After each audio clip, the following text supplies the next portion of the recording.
The moment that you give your life to the Lord, nagiging target ka ng kaaway. Let me repeat. The moment na magdesisyon kang sumunod sa Panginoon, ikaw ay nagiging target ng kaaway. Kasi nung hindi ka pa nagkukumit ng iyong sarili, parang walang resistance, parang walang kumukontra sa iyo. But the moment na sinabi mo, from this day forward, ibibigay ko ang buhay ko sa ating Panginoon, napansin niyo ho ba na parang pahirap ng pahirap kasi nagiging target ka ng kaaway.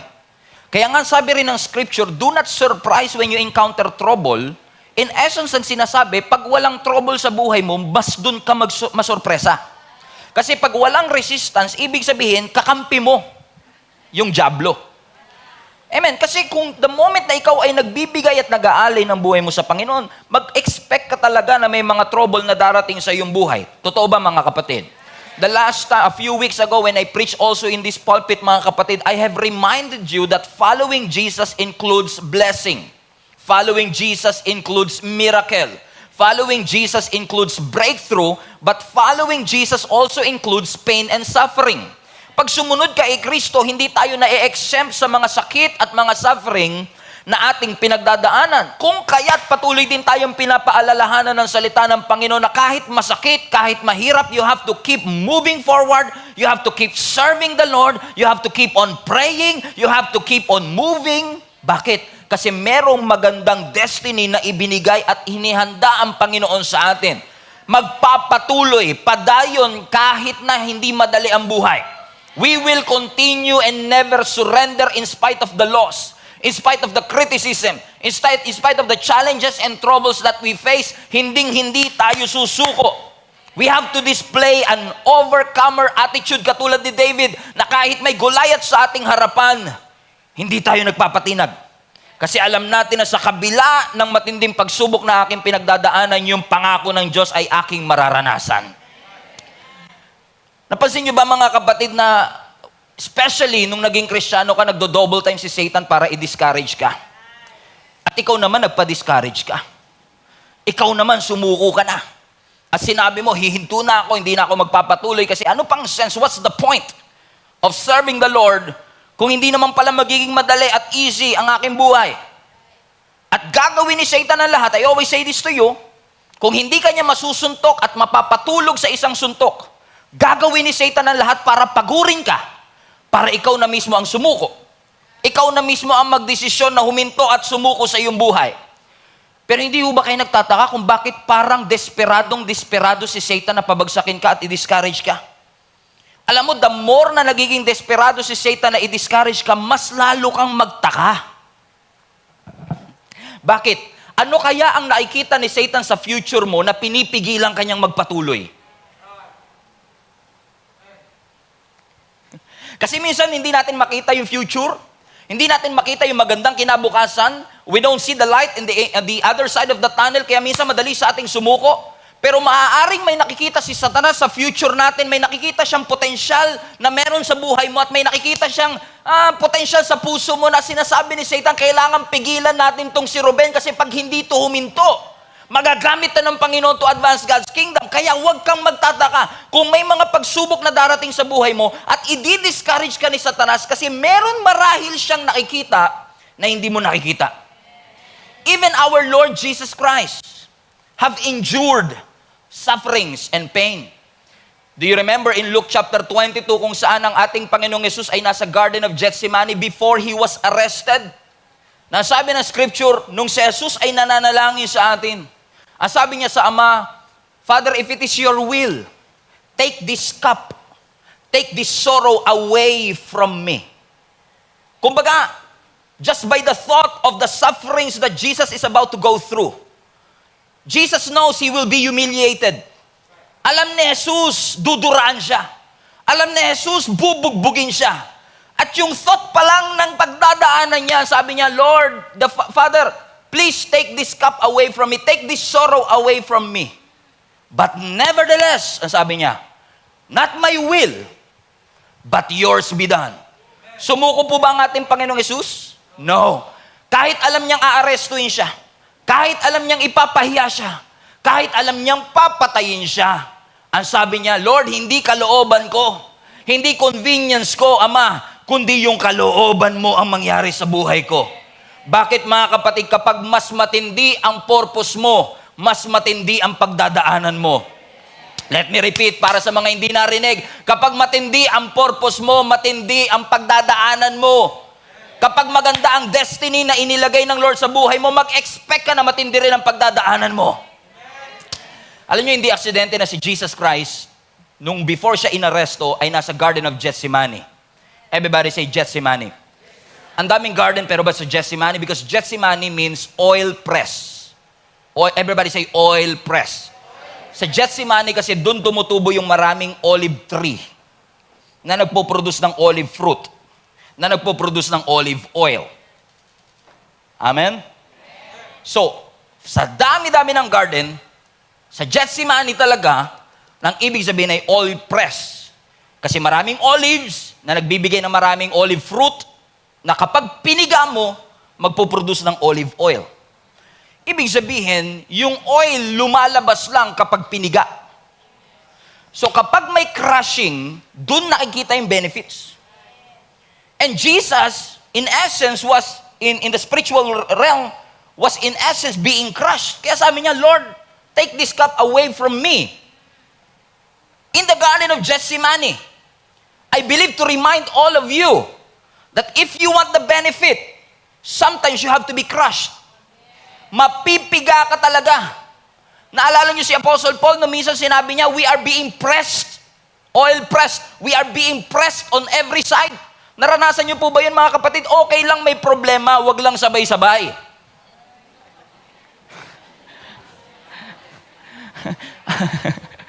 Alam niyo mga kapatid, kung may secretary lang sana, may secretary ka lang, sasabihin mo, Lord, yung mga problema, magpa-appointment naman. Yung wag naman sabay-sabay. Pero ang realidad ng buhay, mga kapatid, hindi mo maikakalendaryo ang problema.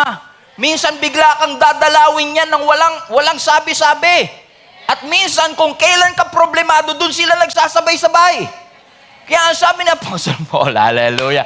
Kaya nga sabi ni Apostle Paul, sabi niya, Lord, sabi niya sa mga Corinthians, we are being pressed on every side. Ibig sabihin, kahit saan ako tumingin, may pressure. Kapag may crushing, dun lumalabas yung anointing.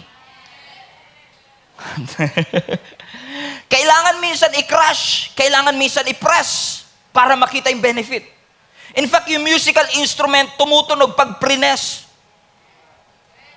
Yung ilaw bumubukas kapag prines.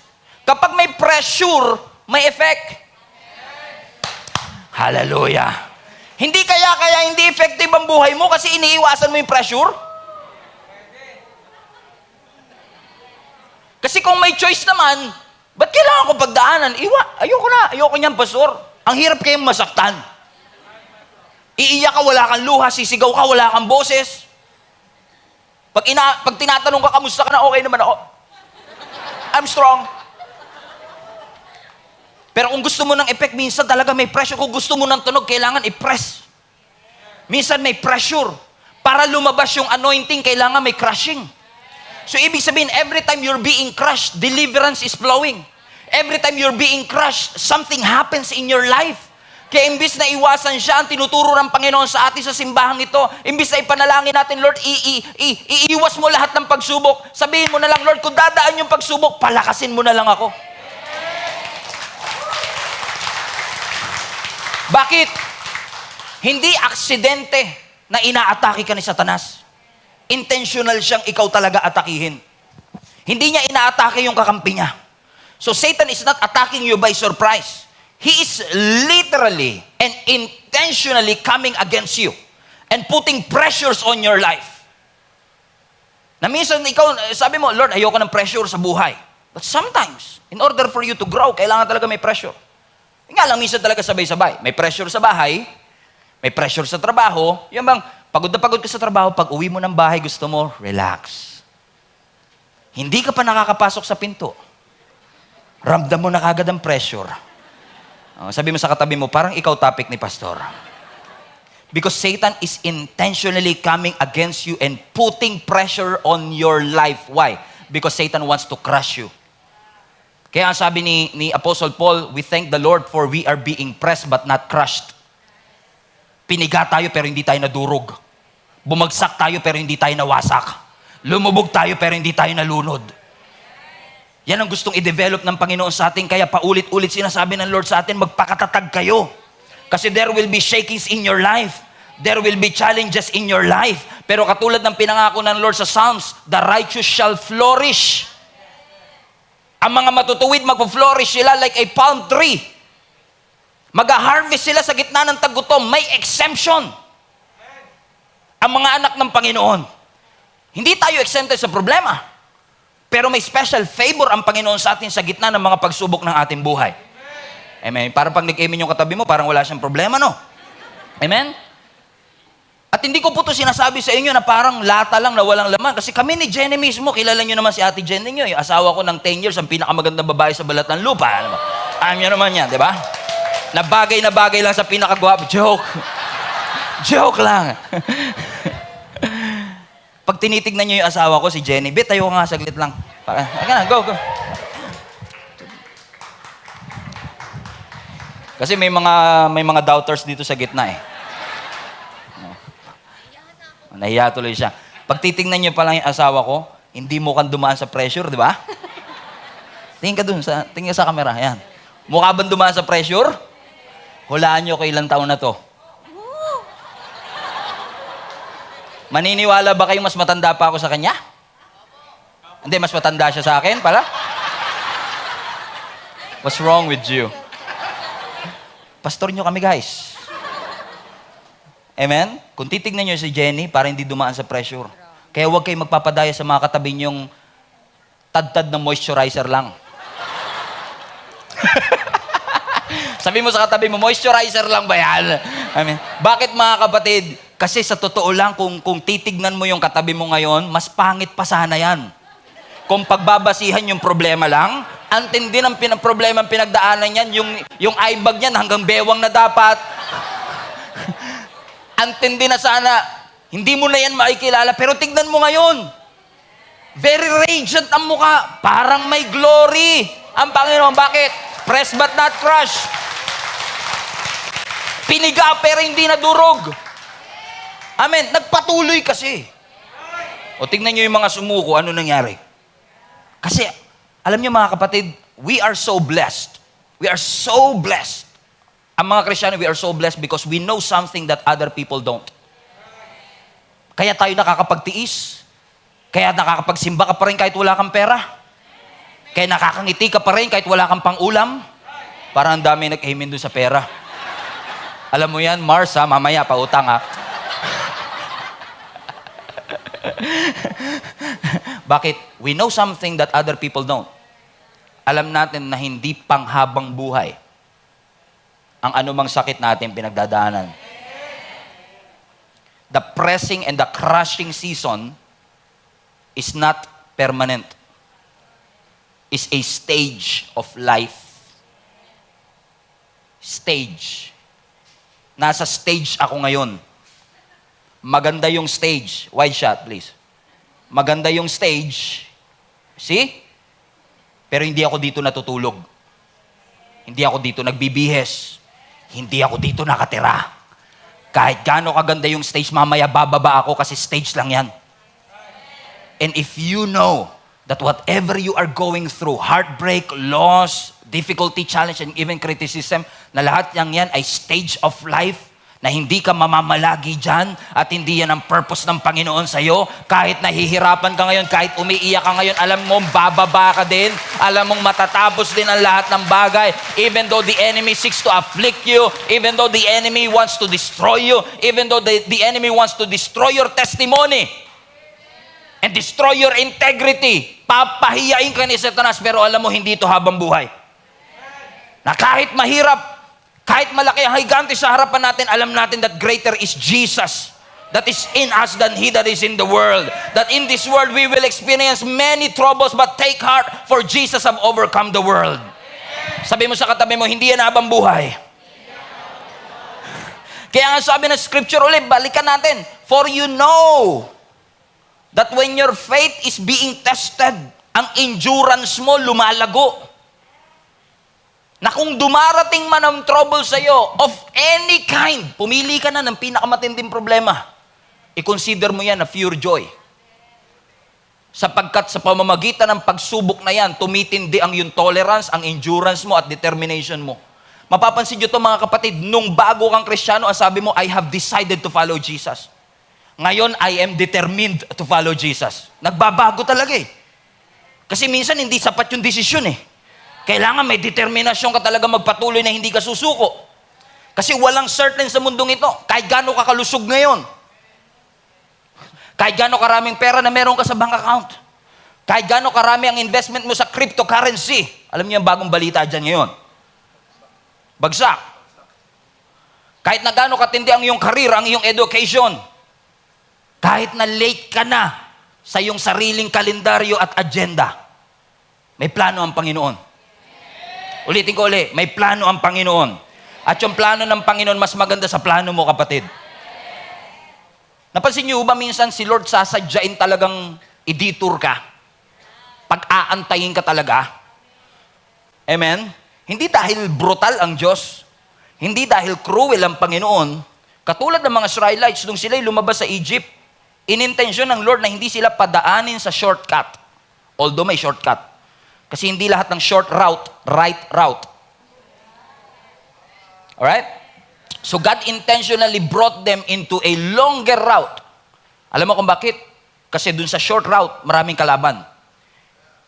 They have been a slave for 400 years. They don't know how to fight. Wala silang coach, wala silang training. It is a disaster kung papadaanin sila ng Lord sa short route.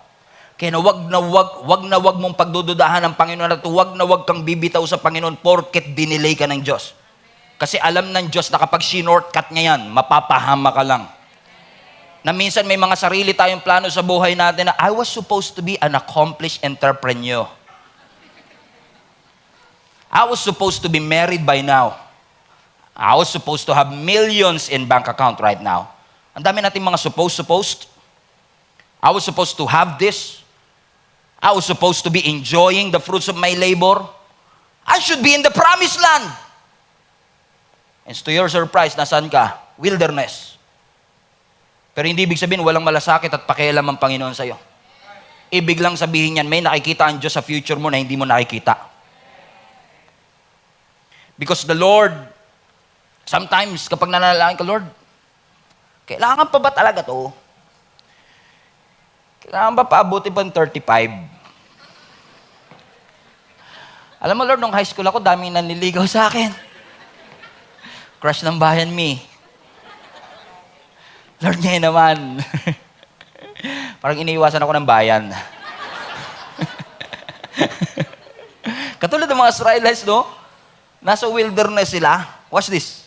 They were delayed for decades. Kung wala silang tiwala sa Panginoon, nagkalas-kalas na sila eh. Salamat sa leadership, salamat sa pangako ng Panginoon, at salamat may plano ang Panginoon sa kanila.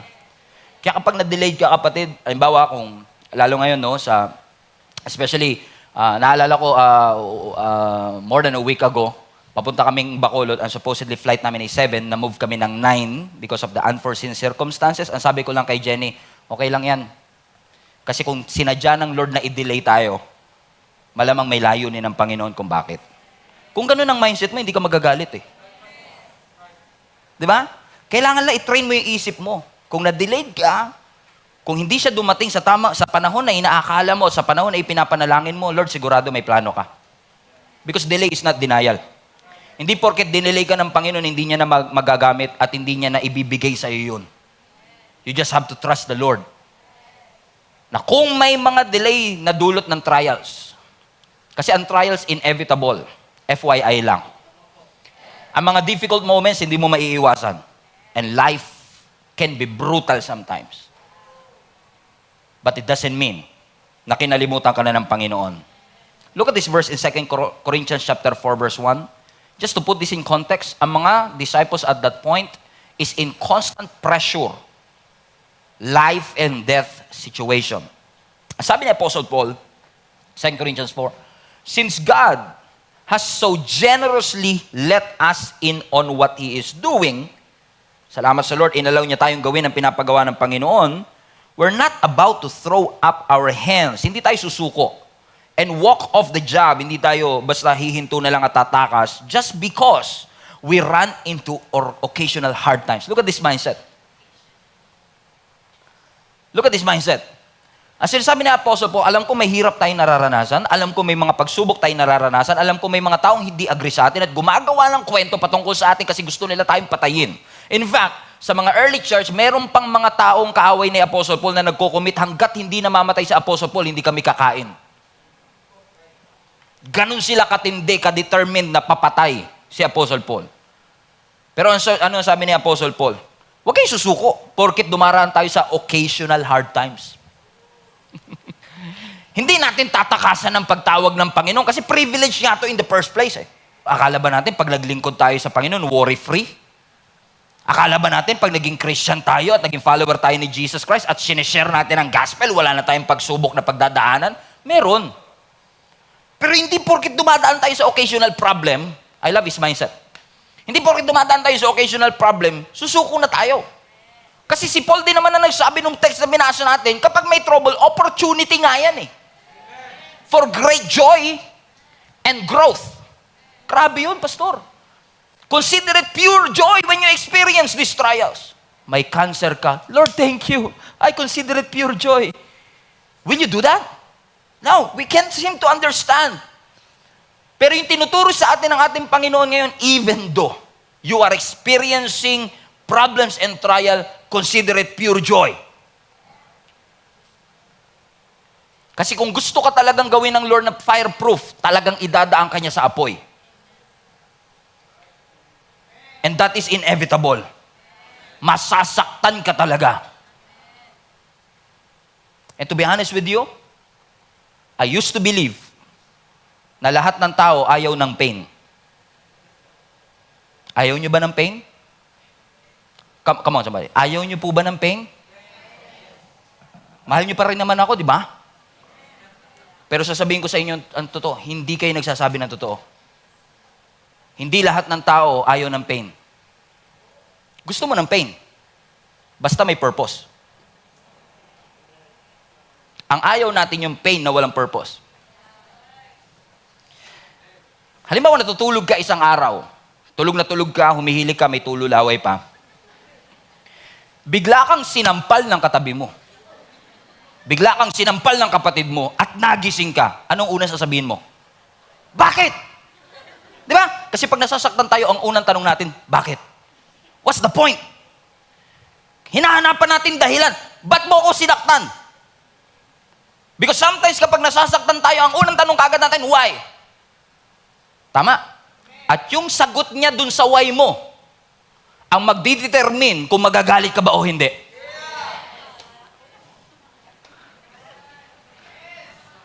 Kasi kapag sinabi niyang, it's a prank.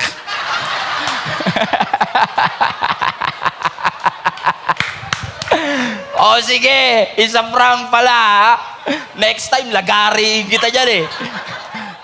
Bakit mga kapatid? It depends on the reason why you did it. Tama mga kapatid? Bakit yung mga nanganganak, nasasaktan din naman sila? Amen? Pero nagbubuntis pa rin. Nakalabindalawa pa nga eh. Bakit? Alam nilang masasaktan sila sa 9th month. Pero dahil may rason yung sakit, kayang tiisin. Sabi mo sa katabi mo, kaya pala nagtitiis ka, martir ka na nga eh. Kasi it's one thing to say, I am in pain. It's another thing to say, I am in pain for a reason. May rason to kung bakit ko pinagdadaanan. Katulad ng mga nanay, pinapabakunahan niyo po ba ang inyong mga anak? Laban sa tigdas, laban sa kung ano-ano mga sakit? Yes. Pinapaliguan niyo pa po yung anak niyo bago pumunta sa doktor. Binibihisan bago pumunta sa doktor. Alam niyo naman, nasasaktan lang siya ng doktor. At iiyak siya pag in-injectionan siya. Tama?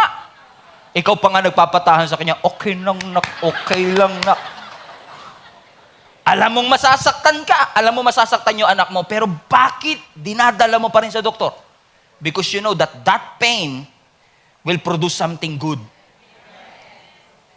So may I question to you, again, I will ask you this question. Sino dito ayaw ng pain? Di ba? It depends. Mas tanggap mo ang pain basta may purpose.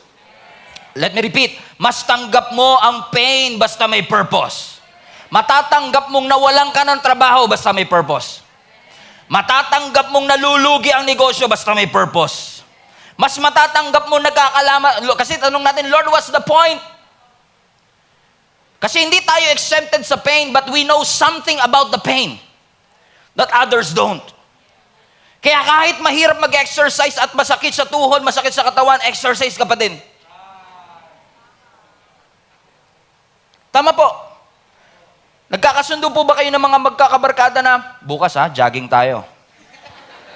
Alas 4 ng umaga, nandun na tayo sa Roas Boulevard, jogging tayo. Ba't natatawa kayo?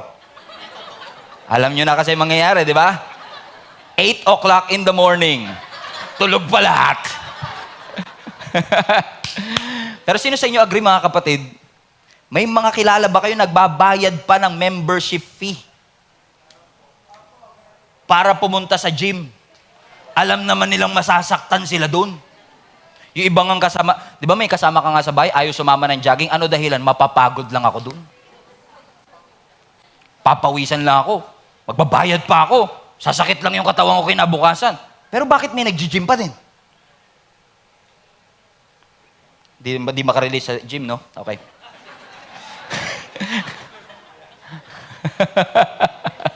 O sino to? May kakilala kayo nagsabi, sa 2023, diet na ako. Yan. Okay, sa 2023, diet na ako. Okay, may kilala kayo? O ikaw mismo to, no? Okay, tahimik ka. Okay, sa 2023, diet na ako. Tapos, sabi mo, hindi ako kakain ng dinner na. Ano na lang ako, after 6, okay, ganito lang. IF ako, intermission fasting. Magsasayaw ka habang fasting. Intermission. Di alam. Intermittent fasting, di ako kakain ng dinner kasi, because alas 8 na ng gabi, no? Kumakalam na yung sikmura mo, sumasakit na yung tiyan mo. May load pa ba yung grab ko? Pero bakit meron kayang tiisin? Kaya mong tiisin because you know that it will produce something good. So the painful experience in your life will remain painful unless you understand na may purpose ang Panginoon sa iyong buhay. Kasi kung alam mo na may satisfaction, alam mo na may reward, alam mo na may accomplishment, titiisin mo. Kasi alam mong hindi ka pinapahirapan ng Panginoon na wala siyang dahilan. Listen to me, mga kapatid, God will never waste your pain. He will never do that. Yung mga sakit na naranasan mo at dinaranas mo pa ngayon, hindi sasayangin niya ng Panginoon. Kaya wag na wag kang bibitaw at wag na wag po kayong susuko. Kasi may layunin ng Panginoon. In fact, Apostle Paul have said that again. 2 Corinthians chapter 4, verse 16. So, we're not giving up. Sabi mo nga sa katabi mo, we're not gonna give up. Nothing gonna stop us now. And if this world... So we're not giving up. Sabi ni Apostle Paul, look at this. How could we? How could we give up? Even though on the outside, it often looks like things are falling apart on us. On the inside, where God is making a new life, not a day goes by without His unfolding grace. Next verse. These hard times are small potatoes compared to the coming good times. Message translation. The lavish celebration prepared for us. Whoa! Mga maliliit na patatas lang yan, ang sinasabi ni Apostle Paul. Lahat ng ating pinagdadaanan, kung ikukumpara mo sa destination natin, walang-wala yan. Tiisin mo! Maganda yung view sa taas. Grabe makapag-encourage yung kasama mo, no? Hirap na ako, sakit na ng tuhod ko, sakit na ng katawan ko, maganda view sa taas.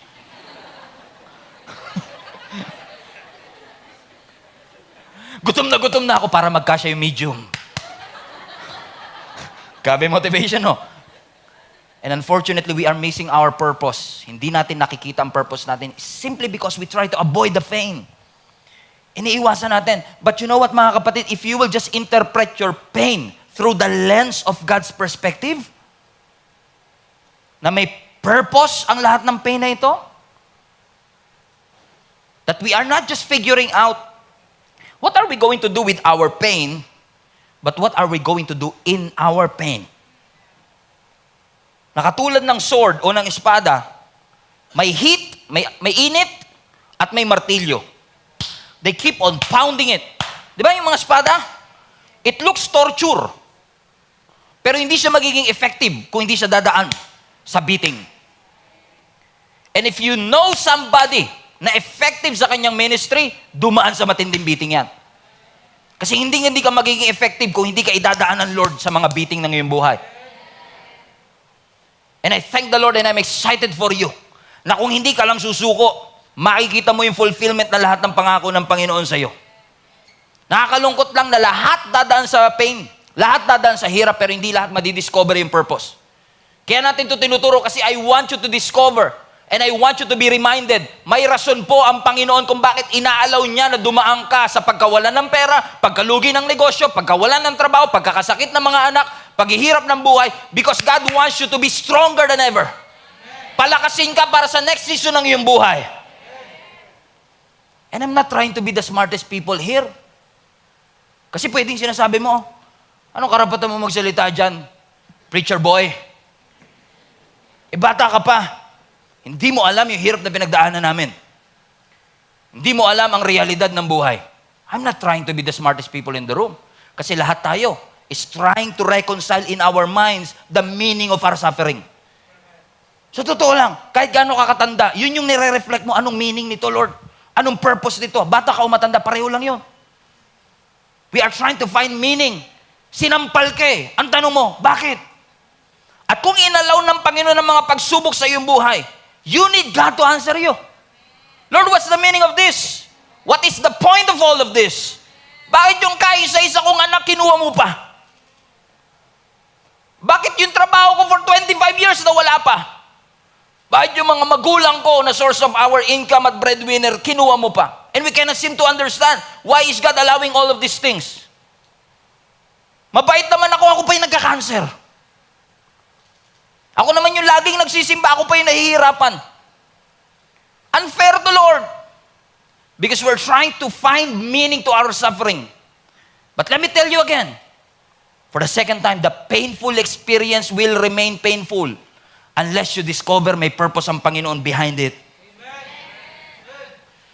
Kasi sa totoo lang, kahit kami mga pastor, kung yung preaching lang na alam niyo yun, kung ang hanap lang namin sa pagpipreach ay popularity, hindi namin ituturo yung bagay na nakakapagpasakit. And I often ask myself a question, ano nga ba ang criteria ng magandang preaching? Lagi tinatanong yan, ano nga ba ang criteria ng magandang preaching? Kapag nakakatawa yung preacher? Kapag well-researched yung teacher? Kapag well-versed siya sa kanyang ginagawa? Well, maganda kapag yung preacher mo nagpapatawa. Na hindi naman comedian na. Papunta na tayo dyan in just a few moments. Okay na ang preacher ay well-researched. Maganda na ang preacher ay well-versed. Pero a great message is not about how funny the preacher is. If he is preaching the truth, that is a great message. But most of the time, truth hurts. Masakit ang katotohanan. Kasi, madalas kaya masakit ang katotohanan kasi matagal ka na nagsisinungaling sa sarili mo. Kahit alam mo man naman, you're trying to convince yourself that you're doing a great job, that God is with you in all of that, and God is with you. But God will not tolerate you doing the wrong things because He wants better things in your life. That what He has started in your life, gusto ng Lord tapusin. Wag mo namang sukuan ngayon. Kasi si Lord nga may plano siya. Ang sabi niya sa atin, di ba? He who began a great work in you shall put it into completion. Gusto ng Lord matapos mo. Gusto ng Lord makarating ka sa finish line. Again, let me repeat. Hindi nakarating sa finish line, pero stressed out finished. Hindi survived finish. Hindi yung nakasurvive lang pero pagod. Kundi natapos mo at alam mong kasama mo ang Panginoon, meron kang joy at meron kang peace. In fact, hindi pinagpala yung dumaraan sa pagsubok. Ang pinagpala yung nagtitiis kahit may pagsubok. Bible verse, James 1:12. Blessed is the man who perseveres under trial. Because when he stood the test, tingnan nyo, kapag napagtagumpay, ibig sabihin, kapag natiis niya, kapag na-survive niya, everybody read this, he will receive the crown of life that God has promised to those who love Him. May pangako eh. May corona. So kahit nakabagsak ka ngayon, pwede ka pang tumayo. Si Fernando po Jr. nga, ilang beses bumagsak, nanalo pa eh. At lagi itong sinasabi ng tatay ko, yung bida, nagugulpi talaga sa simula. Pero kaya siya bida, tumatayo siya. Naalala niyo si Fernando po, nakadapa na yung ganyan, di ba? Wala, napatay na. Dati pa naman, nung panahon noon, pag namatay si Fernando po, may nagpapatayan din sa labas. Hindi nila matanggap na namatay si FEJ. Hindi ko alam kung naabutan niyo yung era na yon. Talagang mga tao, love na love si FEJ, hindi siya pwedeng mamatay sa pelikula. Kasi makakapatay din sila pag si FPJ, madalas siya yung Google Pin. Kilala nyo naman si FPJ, lagi naka-jacket niya kahit mainit eh. Pansin nyo ba? Naka-long sleeve, tapos pawis na pawis na dito, di ba? Pawis na pawis, babagsak siyang ganun. Magkakaroon ng dramatic music. Kala mo, talo na siya eh. Tapos biglang magpa-flashback. Lahat ng mga anak niya, kung paano sila naghirap noon, mga pamilya nila. All of a sudden, pagkatapos ng flashback, biglang magigising si Fernando Poe Jr. na meron siyang panibagong lakas. Na sasabihin mo, isang suntok lang pala kay Patiquito Diaz, talo na siya, kanina pa siya nagugulpihan, ganun lang pala kabilis. Bakit? Dahil may naalala siya, may ipinaalala sa kanya, nagkaroon siya ng panibagong lakas. Sometimes, kaya tayo sukong-suko, hindi natin maalala. Kailangan mo ng flashback. Na lahat ng bagay na tinulungan ka ng Panginoon, lahat ng sakit na pinagaling ng Panginoon, lahat ng mga pintuang binuksan ng Panginoon, mga panahong hindi ka na kayo makakain pero pinakain kayo ng Panginoon, mga panahong muntik na kayo maghiwalay pero kayo pa rin ngayon. And when you start to remember what everything has done in your life, and when you stood the test, as sabi ng Scripture, you will receive the crown of life. Kumbaga lahat na against sa'yo, pero naipagpatuloy mo pa. Nakasurvive ka pa din. At wag na wag mong uhusgahan ang buhay mo base sa season na meron ka ngayon. And I will call the worship team right now to help me out in this. There is a story in the Scripture, and I will close with this, Genesis 35.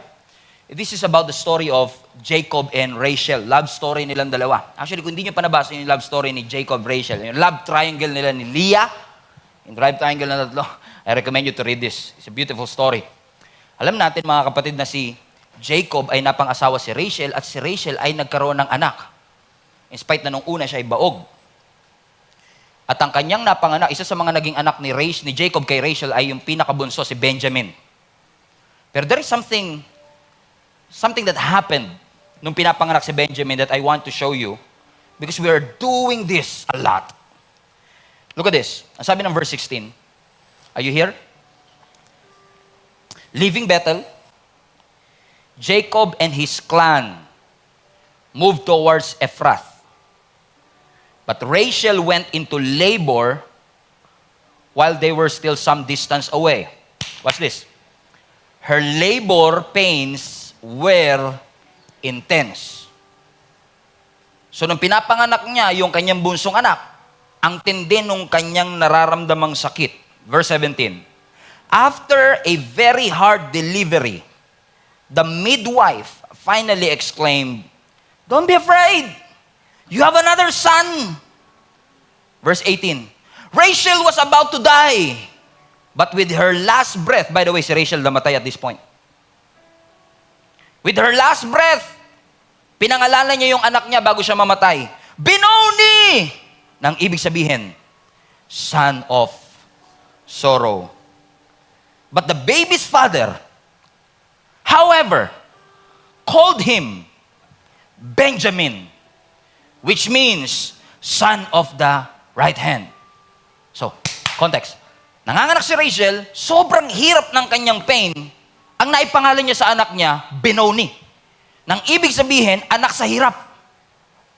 Imagine niyo, mamamatay na lang siya, anak sa hirap! Yung pangalan mo. Pero buti nandun si Jacob. Vinito niya kagad, no.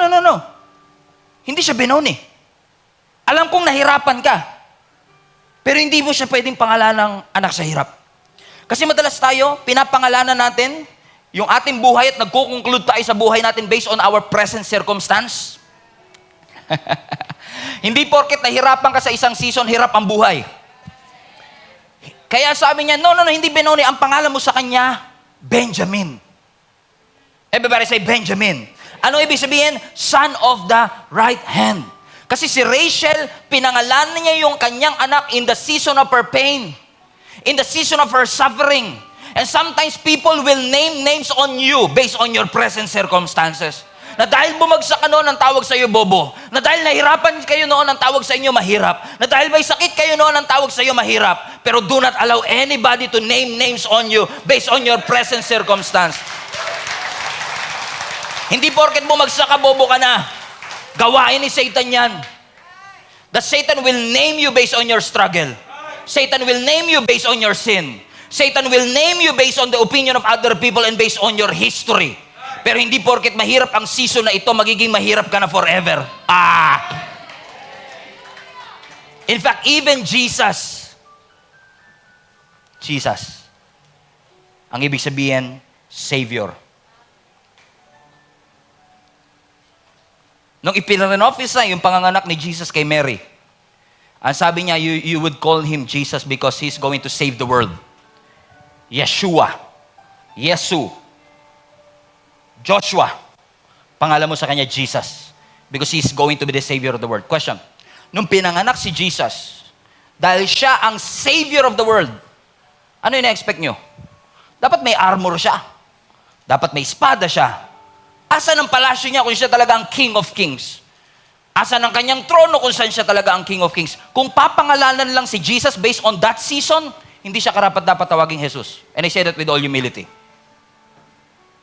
But Jesus was named not based on his present condition or based on his history. Jesus was named based on his destiny. Hindi ko makita ngayon, pero alam kong this baby will be the Savior of the world.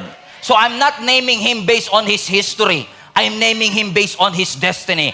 And sometimes you are always frustrated, madalas kang disappointed, madalas kang malungkot kasi tinawag ka nila ng iba't ibang mga pangalan based on what you are going through right now. But this is a good news for each and every one of us. Do not allow somebody to name you based on your present circumstances.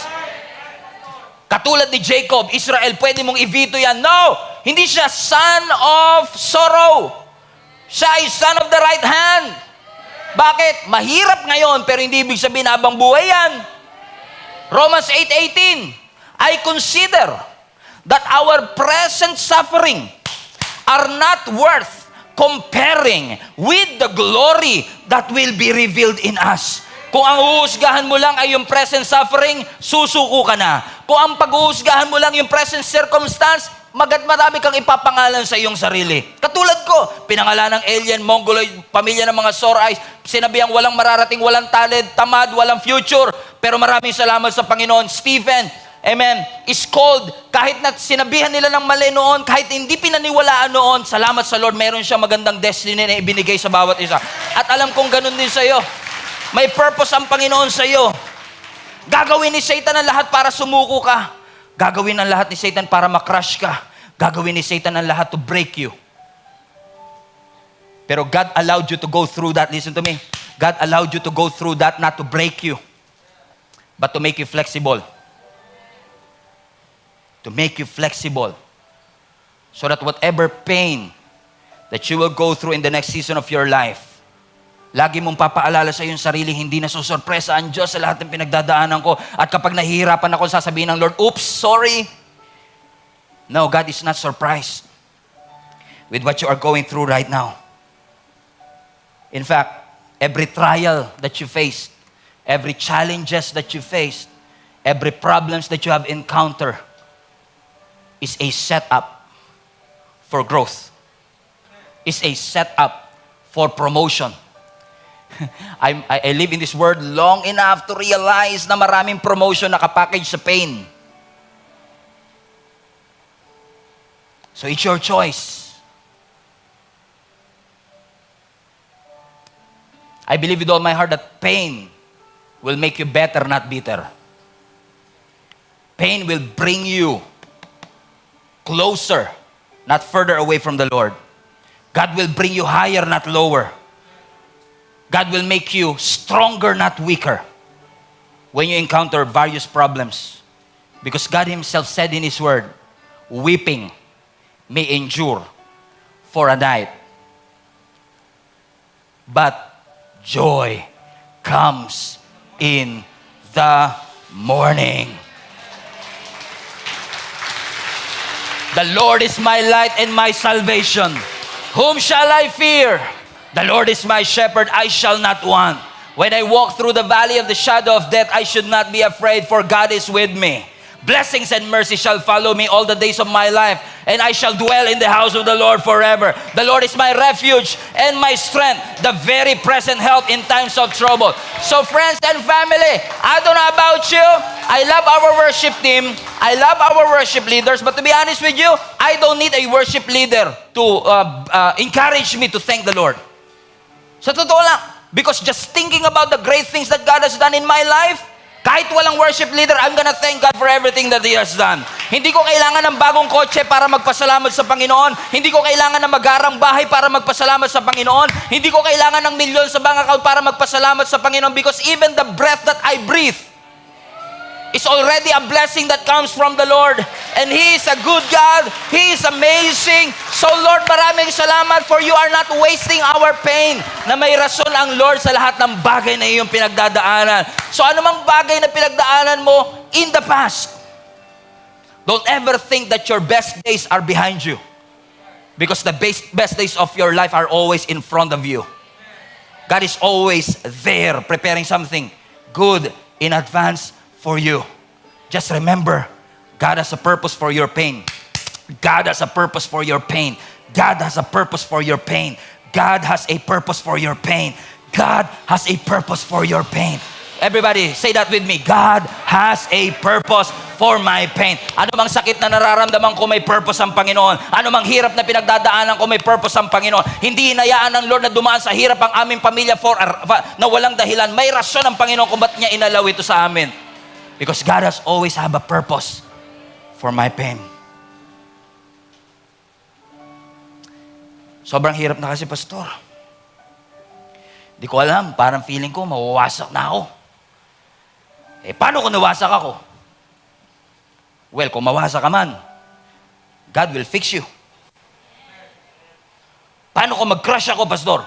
Well, kung mag-crush ka man, God will build you up. When you're down, God will lift you up. When you are in trouble, God will help you out. When you are broken, God can make you whole.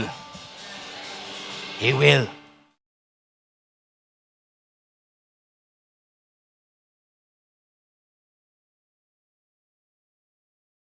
Ayaw ng Panginoon ng ating relationship sa Kanya ay maging stagnant. Gusto ng Diyos na tayo ay mag-level up sa ating mga pananampalataya. In fact, I believe that God caused us to move forward. He is calling you to move forward. Ano man ang level ng iyong pananampalataya, I want you to be reminded that there is always another level for your life. Ang gusto ng Diyos, yung paglakad mo sa Diyos, mas maging malalim. Yung understanding mo patungkol sa ating Panginoon ay mas lalo pang lumalim. If I may say this to you, and I say this with all humility, stop fishing on shallow waters. Wala kang mauhuling malaking isda sa mababaw na tubig. Gusto ng Panginoon na makahuli ka't maranasan mo ang lahat ng mga bagay na pinagbayaran ng ating Panginoon sa krus ng Kalbaryo, but you have to get out of your comfort zone. You have to launch out into the deep. Kailangan mong magpakalalim, kailangan mong mag-commit sa iyong sarili na ikaw ay magde-dedicate at magkukumit ng iyong oras, sarili, talento para sa ating Panginoon. Naalala nyo, minsan, sinasabi ng ating Panginoong Yesus sa mga disciple, let's go to the other side. Bakit? May imbitasyon lagi ang Panginoon. Kung tapos na tayo dito sa season na ito, kailangan na tayong lumipat to another season. Hindi tayo pwedeng maging komportable at masyadong in love sa season that we are in, na wala na tayong balak i-level up at pumunta sa next season ng ating buhay. Hallelujah! Pero ang pangako naman ng Panginoon, kung tayo ay susunod sa Kanya, at kung tayo ay pupunta sa next level ng ating buhay, everything that you will need to make it to the other side will be provided by the Almighty God.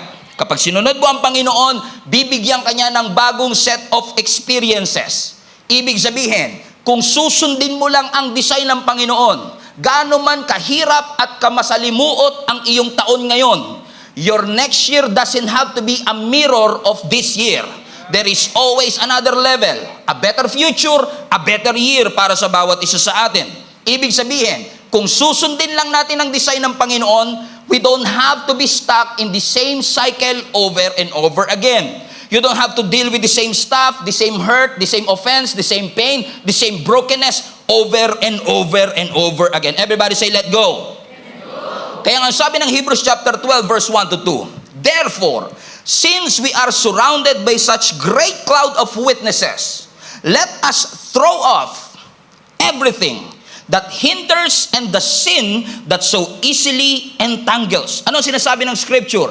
Meron tayong journey, meron tayong takbuhin, merong purpose ang ating Panginoon sa bawat isa sa atin, at kung gusto nating maging epektibo, kailangan lahat ng nakakapagpabagal at nakakapagpabigat sa iyo, especially ang kasalanan, ay kailangan mong bitawan. And let us run with perseverance the race marked out for us. How? By fixing our eyes to Jesus, the pioneer and perfecter of faith. For the joy set before him endured the cross, scorning its shame, and sat down at the right hand of the throne of God. Let's go back to verse 1 again. Pansinin niyo po sa verse 1. Ang sabi po dito, therefore. Everybody say therefore. Every time makakita kayo ng therefore, it is a clue na kailangan nyo basahin yung nangyari before that. At since ito ay Hebrews chapter 12 verse 1, wala namang Hebrews chapter 12 verse 0, so you have to go all the way to Hebrews 11. Sa Hebrews chapter 11, makikita po ninyo mga kapatid na yung ating mga biblical heroes, idinitalye yung kanilang mga naging accomplishment at kung paano nila naranasan ang mga pangako ng Diyos at lahat ng bagay na sinakripisyo nila at kung paano sila naging matuwid sa harapan ng Panginoon. So ibig sabihin yung Hebrews 11 is a reminder for all of us na lahat tayo, ano man ang level ng ating pananampalataya, we have to go through a long distance journey. This is going to be a multi-level race. This is going to be a multi-terrain race na kung gusto mong tumagal sa journey that you are in, kailangan mong ilay aside everything except for what is absolutely necessary. Are you following me? Amen. Na ang sabi ng scripture, ito ang mga tao, si Abraham, si Moses, si David, ito ang mga tao na may takot sa Panginoon na naranasan ang pangako niya.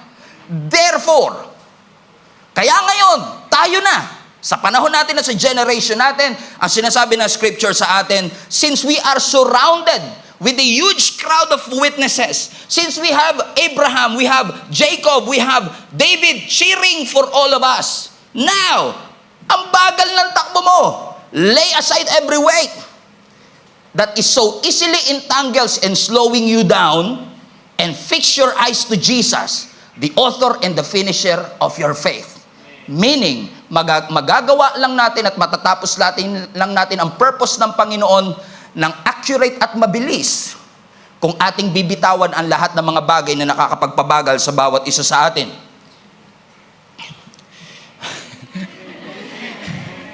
Therefore, I want to remind all of you mga kapatid na hindi porket gumagalaw ka ay nagmo-move forward ka. Hindi lahat ng busy productive. Hindi lahat ng may dalang typewriting sa opisina ninyo nagtatrabaho. Nagbibisi-bisihan lang. Because most Christian are saved but not free. Saved but still bound. Ibig sabihin, they thought they are moving forward, but actually they are moving around. Paikot-ikot with the same circle, the same cycle, over and over again. Yung ugali ng 2005, ugali pa rin sa 2023. Hindi kayo ito, ibang church to. Kasi kayo, perfecto kayo, hindi kayo nagkakamali, okay? Buti pa yung cellphone laging updated. Pero minsan yung ating behavior, ugali, yung ating faith, hindi nagle-level up at hindi nag-a-upgrade. Alam nyo ba, kapag sinabi ng scripture na reach forward, look ahead, ang ibig sabihin nito, it is a sign for you to stretch. Everybody say stretch. Lahat ng nag-move forward, you have to stretch. When you reach forward, your arms needs to stretch. At sa lahat ng stretching, may masakit. Minsan sa stretching, may maiiwang stretch mark. Kasi hindi sana yung balat mo, kaya nai-stretch siya, nag-iiwan siya ng peklat, nag-iiwan siya ng senyales, kasi ang gusto ng Panginoon, you don't settle for what is comfortable. You need to get out of your comfort zone and follow your conviction. Hindi comfort, conviction. Hindi method, mission. Importanteng alam natin ang purpose ng Panginoon sa bawat isa sa atin. Minsan may nagtanong sa akin, Pastor, ba't ba importanteng alam namin ang purpose namin? Simple lang. Para alam mo yung hindi mo purpose. Kasi maraming tao masyadong busy kakagawa ng hindi naman nila purpose. Pero sinasabi ng Panginoon, kung magiging busy ka na lang din, maging busy ka sa paggawa ng purpose ng Lord sa iyong buhay. Reach forward for what lies ahead. Kasi delikado yung lagi kang nakalingon sa likod. Delikado yung nabubuhay ka lang sa yesterday at wala ka ng vision ng future. Ang isang tatay na wala ng vision para sa kanyang pamilya, tatama rin. Ang isang relationship na lagi lang nakatingin sa success ng nakaraan, hindi na mangangarap. Ang isang simbahan na lagi lang nakatingin at lagi lang tinitestify ang mga nangyari sa nakaraan, pero wala nang natitestify na nangyayari ngayon, papunta na sa pagkapatay yun. Kasi wala nang future eh. Naalala niyo po si Lot? Yung pamangkin ni Abraham? Si Lot na nagbigay kay Abraham ng a lot of problem. You know that? Okay? Now we're connecting. Finally we are connecting. Ang sabi ng scripture, itong si Lot naninirahan sa Sodom and Gomorrah. Actually, to understand the context, naghiwalay si Abraham, tsaka si Lot. Okay, ganyan. At napunta si Lot sa Sodom and Gomorrah. Pangalan pa lang, pamilyar na. Napakabanal ng syudad na yan. Hindi nagkakamali ang syudad na yan. Ano? We all know the story. Because of the wickedness of Sodom and Gomorrah, gusto ng Lord na gunawin at i-wipe out ang buong city. Pero dahil nandun si Lot at ang kanyang pamilya, gusto ng Lord i-exempt sila. Kaya nagpadala siya ng anghel para iligtas si Lot at ang kanyang family. Comprende? Si, very good. Okay? Pero, nung nandun na yung mga angels, sinubukan pang rapin ng mga tao doon because of their wickedness, yung mismong angel. Kaya nung mismong araw na yun, sabi ng scripture, nagmadali na ang mga angel kasi nga kailangan na magpabagsak ng sulfur, ng apoy mula sa heaven. At hinatak ng angel, alam nyo, si Lot ayaw pang umalis.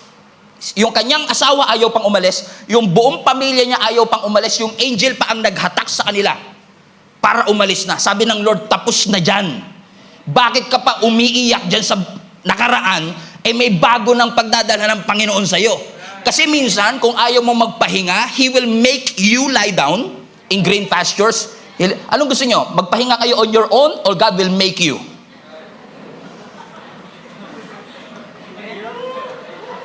Right? So in essence, hinatak sila ng angel, si Lot, kasama ang kanyang asawa. Ang sabi na scripture, yung kanyang asawang babae. Walang pangalan sa Bible, so asawa ni Lot, pangalanan na lang natin babae, Lot. Okay. Tignan mo instruction kay Lot, tsaka sa Lot and friends. Okay. Ang sabi ng Genesis 19 verse 17, watch this. Escape for your life. Don't look behind you. Do not stay anywhere in the valley except to the mountains or you will be swept away. Simple instruction. Gusto niyo mabuhay? Huwag kayong lilingon. Paano hindi lilingon, Pastor? Nandun lahat ng asawa, yung mga kapamilya ko, nandun po yung aking mga kaibigan, nandun po yung mga binili kong ektaryang lupa. Hindi ko po yun basta may iwan. In fact, yun yung naging in essence dahilan ng asawa ni Lot. She was so in love and so valued sa kanyang properties at sa kanyang nakagisnan that she's not willing to let go. May mga kilala kayong ganon? Masyadong in love sa nakaraan, kaya kahit may bago na, yung nakaraan pa rin iniisip nila. Oo. Sa buhay to buhay to. Buhay. Okay, sa buhay. So sabi na scripture, verse 26, Genesis 19:26. So si Lot, he ran, his daughters close behind, but his wife from behind him, watch this, she looked back and she became a pillar of salt. Ano instruction? Escape, don't look back. Pero yung asawa ni Lot, nakatingin pa rin, na ang sabi na scripture, dahil siya'y lumingon doon sa kanyang pinanggalingan, naging haliging asin si Lot. So in essence, if I may contextualize this, parang inalat si Lot. Iba siguro sa inyo mga 6 o'clock. Ayun pala yung joke ni Pastor. Kaya pala inalat. Kala ko minalas lang talaga. Bakit mga kapatid? Habang ginugunaw ng Lord ang Sodom at Gomorrah, pinagmamasdan ng asawa ni Lot yung flaming fire that is consuming everything that she valued. Lahat ng pinahalagahan niya. Ayaw niyang iwanan. In fact, yung Hebrew word for look back, alam niyo, minsan nare-realize ko, naniniwala kaya kayo pag sinasabi kong Hebrew word, chinecheck nyo nga ba talaga kaya? Kasi baka mamaya iniisip nyo, iniisip lang ni Pastor yan, look back. Chinecheck ko po yan, okay? Alam niyo po yung salitang look back in the Hebrew, ang ibig sabihin, she paid attention. So hindi lang siya basta tumingin, tinitigan niya yung nakaraan at kaya siya inalat. Because you know what? Naniniwala ko walang mali sa nakaraan. We should be aware of our past. But we should not live in the past. Kasi magandang aware ka sa nakaraan kasi kung hindi ka aware sa nakaraan, hindi mo ma-appreciate yung kasalukuyan. Kaya mga anak, huwag kayong magagalit sa mga magulang nyo kung lagi nilang sinasabi, alam mo anak, pahalagahan mo ang pagkain kasi naaalala mo, kung wala ka pa noon, nung unang panahon, napakahirap ng aming buhay, asin lang ang aming inuulam para kami si Lot, okay, asin lang kinuulam namin, mantika, toyo, masaya na kami. Sabi naman ng mga anak, what's wrong with you, Dad? Hindi nila ma-appreciate kasi hindi nila naranasan. At kung hindi ka aware sa nakaraan, you will not be grateful for what God already did in your life. Correct? So hindi masama. Hindi masamang maging aware sa nakaraan. Hindi masama yon. Amen? Kaya nga ako lagi kong sinasabi sa lahat ng mga volunteers natin ang history ng ating simbahan because sometimes you take it for granted when you don't witness who we were before. Amen? Awareness of the past is not wrong. Living in the past, that's where the wrong things started to happen. Kasi pag ikaw ay namuhay na sa nakaraan, ikaw ay nagdwell na sa nakaraan, alam kong you made a mistake, you failed, but you don't have to dwell in it. You're not defined by your mistakes unless you stay in that mistakes. Kung mananatili ka doon, you will be defined by it. Lahat tayo dumaranas po ng pagbagsak, pagkakamali. Nakakalungkot man, pero may mga taong nakaranas ng matinding trauma, nasaktan, na-disappoint, na-reject, na-frustrate. Kasi yung mga past experiences natin, pwedeng magkaroon ng positive or negative na influence sa ating buhay. Napansin niyo po mga kapatid na yung nakaraan natin nakakaapekto sa ating confidence? Ulitin ko ulit. Napansin niyo po ba ng inyong nakaraan ay nakakaapekto the way you talk? Kaya minsan intindihin nyo na lang, halimbawa kinamusta mo lang, kamusta ka na? Galit ka agad, kinakamusta mo lang, intindihin mo na lang, baka may pinagdaanang matindi. Okay, in the past. May kilala ba kayong gano'n mainitin ang ulo, laging galit, irritable? Nag-uusap kayo ng matino, bro, kamusta? Wag nating husgahan kasi baka mamaya, dumaan sa matinding pagsubok, dumaan sa matinding trauma, kaya pag nakakarinig lang na nagsara ng pinto, oy, gera. Nawar shock. Guess yung ibig sabihin mga kapatid? It affects the way you talk. It affects the way you respond. It affects the way you handle the circumstances in your life. But let me just clear this up bago tayo magpatuloy in case hanggang dito na lang yung kaya niyong pakinggan. God wants you healed and whole. Healed and whole. God wants you healed and whole. And sometimes these past experiences, especially the negative experiences that we've faced, mga pinagdaanan natin noong nakaraan, ay nagsisilbing baggage natin.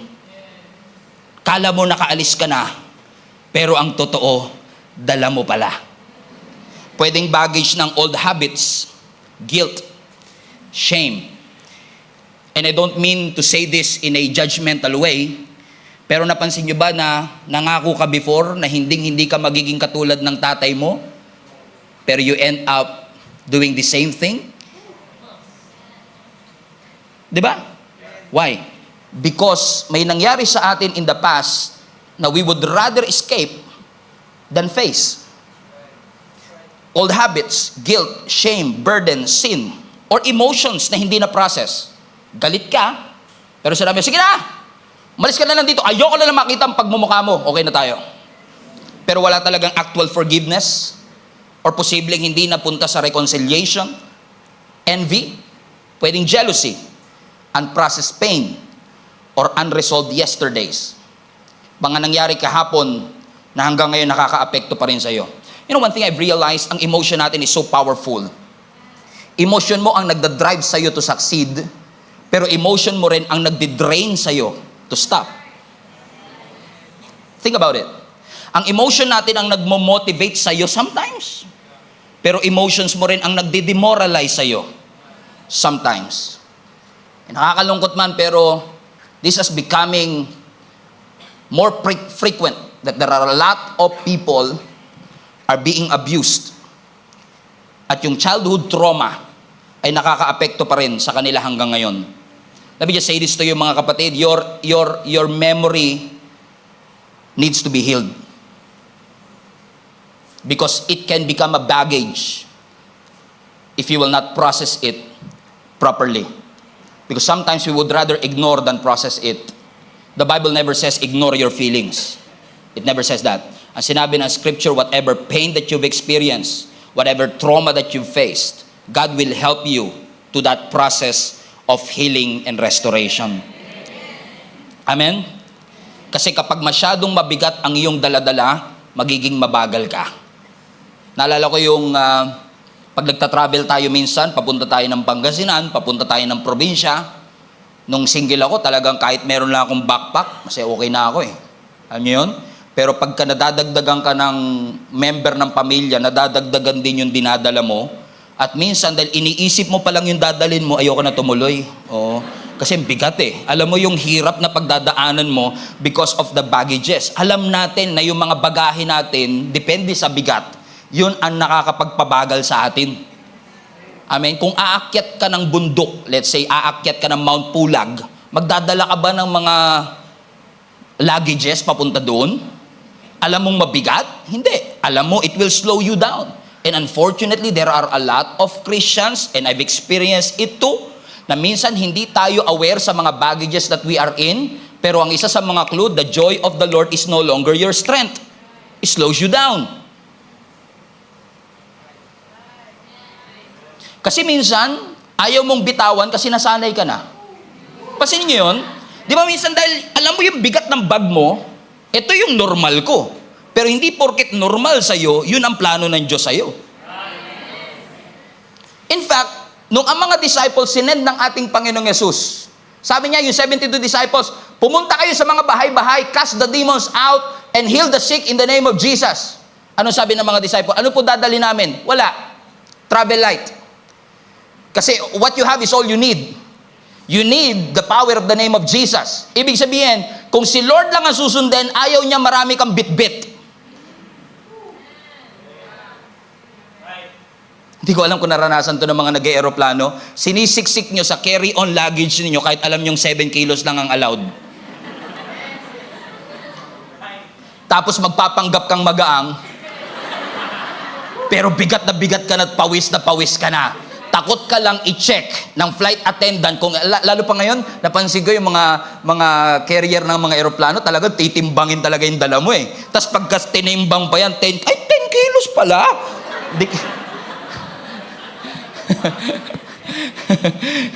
Yung nasurpresa ka pa. Alam mo yung minsan nagro-roller coaster ka. Pagbaba mo ng roller coaster, sabi mo, nakakahilo pala. Grabe pala, no? Sabi ko, grabe pala. Ilang oras ka nakapila, tinignan mo lahat ng pumunta. Alam mo yung pagdadaanan mo, di ba?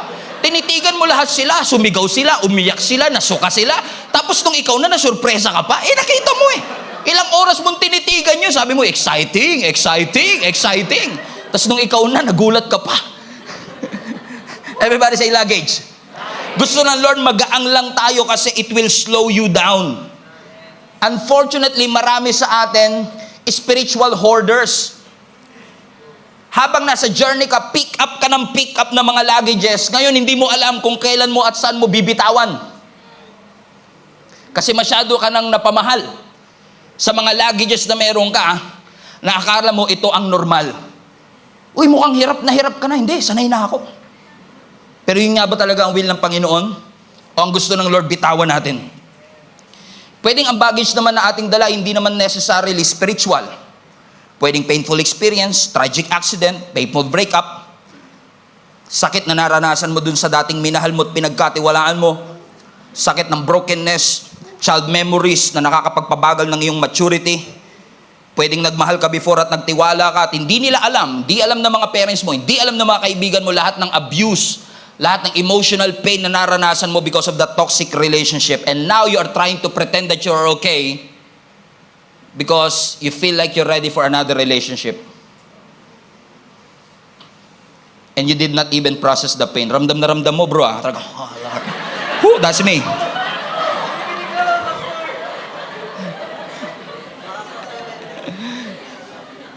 At kung paano naranasan ni Nehemiah nung bagsak na bagsak ang wall, anong unang ginawa ni Nehemiah? Kung alam niyo yung alam niyo yung nangyari sa scripture, in-examine ni Nehemiah yung wall bago niya ni-rebuild.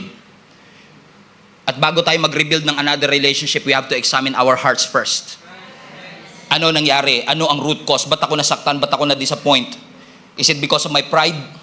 Dahil ba ito sa akin temper? Dahil ba ito sa betrayal? O madrama lang ako masyado?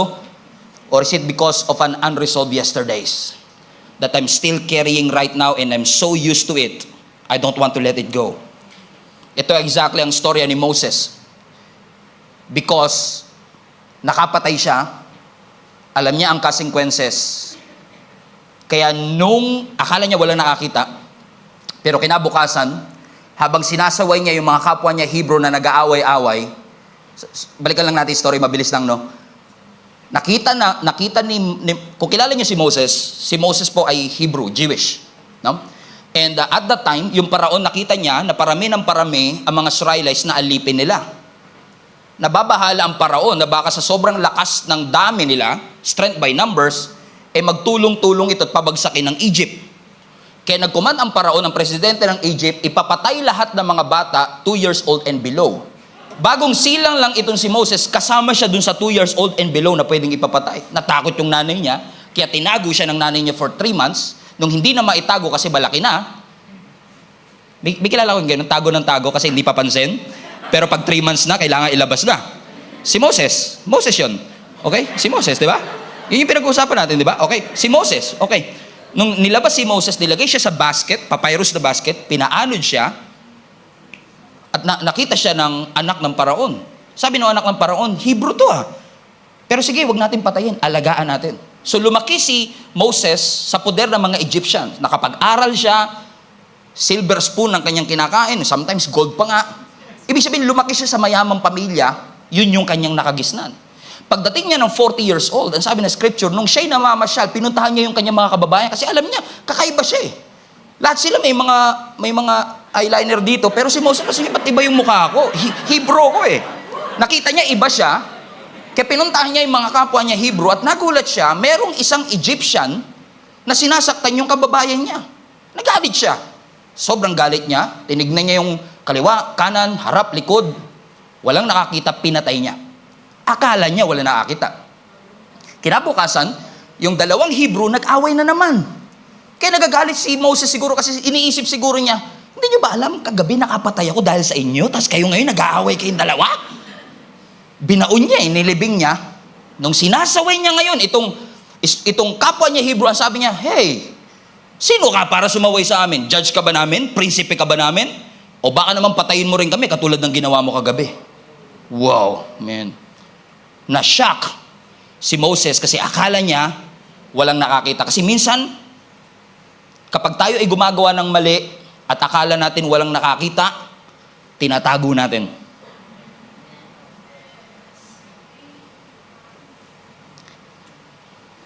You cannot heal what you hide. You cannot heal what you don't acknowledge.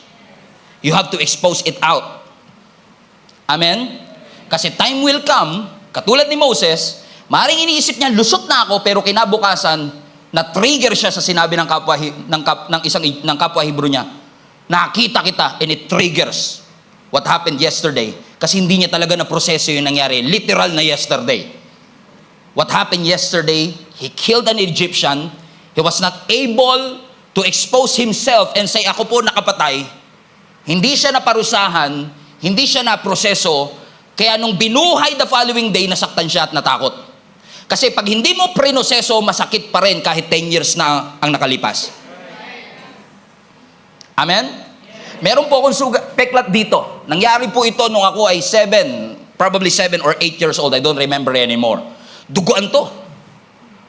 Alam niyo ang first aid, yung mga first aid minsan ng nanay natin noon, kape, busa ng kape yan. Bubusan ng kape, first aid kit para pampampat ng dugo. Kasi sobrang tindi ng dugo, dinala ko sa doktor, iyak ako ng iyak kasi masakit. Pero pwede ko bang sabihin, Doc, band-aidan mo na lang, I'm okay. Hindi. Kailangan siyang gamutin. Kailangan siyang linisin. Buti na lang, ginamot siya at nilinis. Kasi ngayon, kahit hawakan ko siya, hindi na siya masakit. Sumasakit lang kapag hinawakan mo kung hindi pa siya completely magaling. And sometimes, kapag hindi na iproseso, akala mo tinago mo, akala mo walang nakakita, darating ang panahon na merong trigger point. Na bigla ka na lang magiging anxious because of what you hear. Na ibinabalik ka dun sa nakaraan na akala mo nakatakas ka na.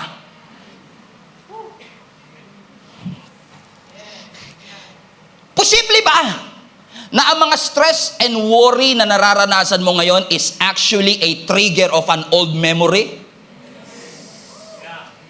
Na hindi ka talaga anxious sa nangyayari sa'yo ngayon. Anxious ka lang na baka mabuko ka ngayon. Or baka anxious ka lang na baka ito ang ikabaksak natin ngayon. Because sometimes mga kapatid, oh Lord, sorry. Okay, ang sakit eh. Amen? Na minsan, it triggers your anxiety.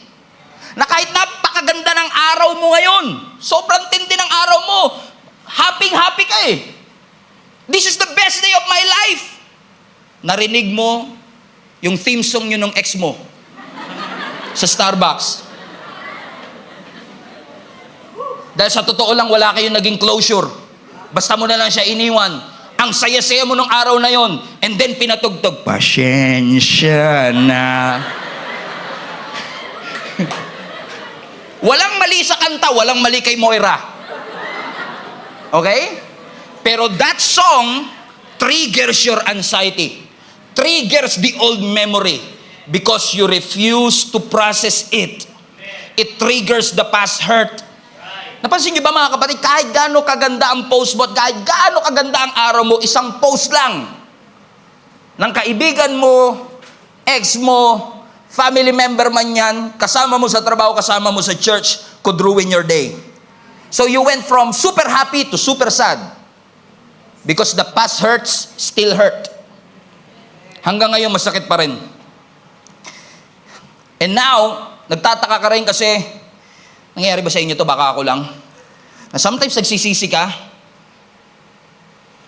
tinulungan ka na, nag-overreact ka pa.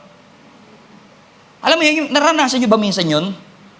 Yung parang masyado kang busy, masyado kang anxious, masyado kang fearful. Tinulungan, wag mo akong gagambalain. And now you realize, teka, nag-overreact yata ako. Because ang totoo, you are not responding to what they did. You are responding to the hurts that was not processed 15 years ago. So the way we act and the way we react. Tingnan mo si Moses. Nung siya ay nabuko, anong ginawa niya? Tumakas siya. Hindi siya humarap sa hukuman, tumakas siya sa Egypt at pumunta ng Midian. Hindi kasi porket tumakas ka, malaya ka na.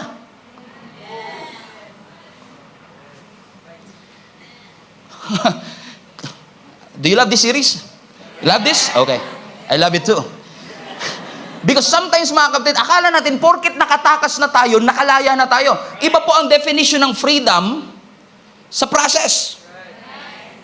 In order for you to experience true freedom, you have to go through the process and not ignore the process. Katulad ni Moses, tinakasan niya. May nakakita ba sa kanya? Meron. Kaya nung nabuko siya, anong ginawa niya? Tumakas siya. Saan siya pumunta? Sa Midian. Alam niyo po ba, ang land of Midian is a land of desert. It is a wilderness. Pansinin niyo sa scripture, lahat ng tumatakas kay Lord na pupunta sa wilderness. Because a wilderness is a miserable, dry place. And sometimes, the first reaction and the first response is to hide, to flee, and to escape. Pero we don't realize that our responses today are responses of unresolved yesterdays. Yung abuse, yung heartbreak, betrayal, anger, conflict, agony, regrets, and rejection, na supposedly ang past natin ay platform. Yung past natin ay magsisilbing trampoline natin para sa next heights and the next season. But unfortunately for many of us, our past is our worst enemy.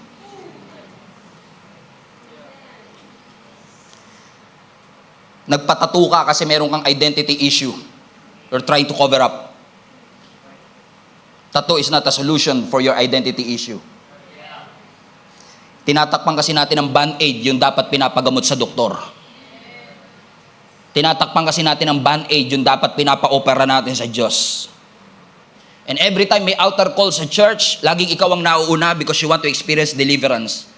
And then you find out kahit ilang prayer sa'yo, parang walang deliverance na mangyayari. Kasi ang totoong kailangan mo, discipline and healing. To come out. Ano sabi ng Philippians 3:13? Ang sabi ni Apostle Paul, not that I've already obtained it. Ano yung it? The goal of being Christ-like. Because that's the goal of every Christian. Maging Christ-like. Amen?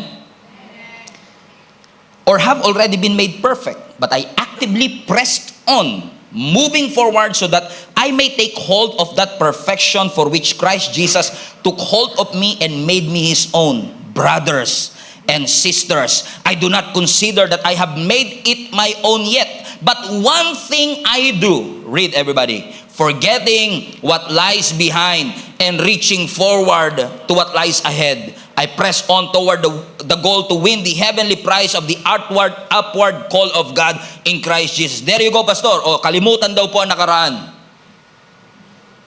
Pero you cannot just forget the past. Kasi sa totoo lang, pansinin nyo sa buhay natin, life will always encourage you to live backwards. Kapag nag-fail ka, magmukmo ka. Life will not tell you, rise up, keep walking, and keep running. Ang buhay, parang tinitem tayo, mamuhay tayo, pabaliktad. To focus on our history rather than looking for our destiny. Kasi yung mga negative experience na yun ang nag-hold back sa atin. At yun ang nag-weigh us down para hindi natin magawa ang pinapagawa ng Panginoon sa atin. And in case you forgot, I want you to be reminded that your destiny is connected to your decisions.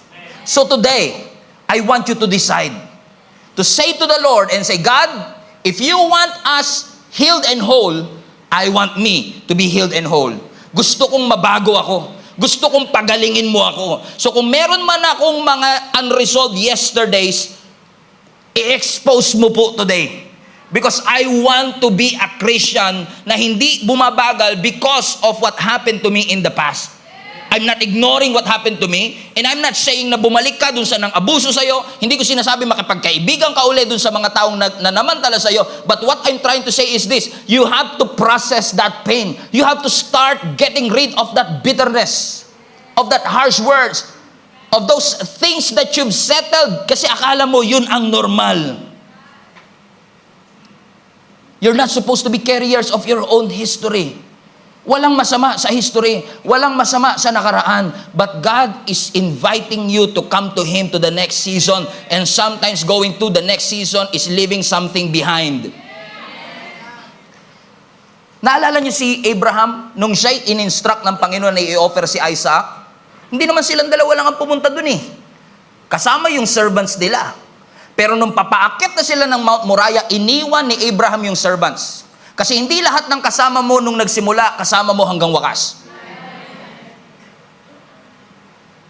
That's why I tell you mga kapatid, na sa ating buhay, there will always be people that will be there for a reason, for a season, and for a lifetime. Palayain mo ang sarili mo sa pagkakatali ng nakaraan. Ulitin ko, ang pagtakas ay hindi senyales ng kalayaan.